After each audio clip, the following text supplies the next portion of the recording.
Pope Francis has called for a synod on the Pan-Amazon region in October 2019, a meeting much more relevant than it may seem at first glance. For weeks, bishops from that area will debate the challenges they find there, issues which affect everyone. It involves the socio-environmental crisis the Pope announced in his social encyclical Laudato Si, and it ranges from climate change to a lack of vocations. They will address all signals of death, of nonsense, of hopelessness among these people who are being affected. At the same time, they're signals of life because they are huge wealth for the whole planet. On the other hand, there is also the perspective of the Earth's future. Mauricio Lopez is one of the main experts on the Amazon. He's the Secretary General of the Pan-Amazon Ecclesial Network, which coordinates the Catholic Church's work in the area.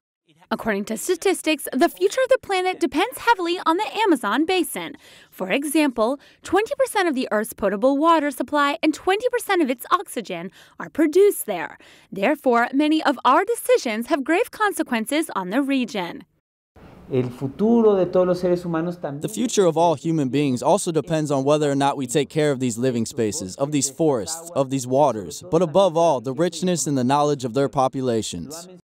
The Pan-Amazon is a territory that encompasses parts of 9 countries and is being deeply affected by natural gas and oil mining, illegal logging, and the rapid expansion of cattle ranching and agriculture.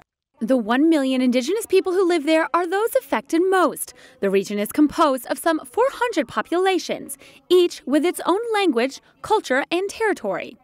Mauricio Lopez believes the synod will help people appreciate these indigenous populations' cultural richness and identity, and to think about how the church will face this reality. The synod's other challenge is the lack of missionaries in the region. There's a need for people willing to devote their lives to the service of those who live there. Although the synod will begin in October 2019, it will have an important prologue next January, with Pope Francis's visit to Puerto Maldonado, Peru, in the Amazon basin. It's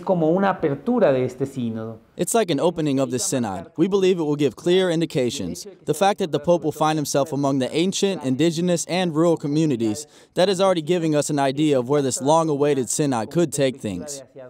The synod will be an opportunity to learn about the Amazon's challenges. It won't be a synod about ecology, but rather one about the church's role in a territory.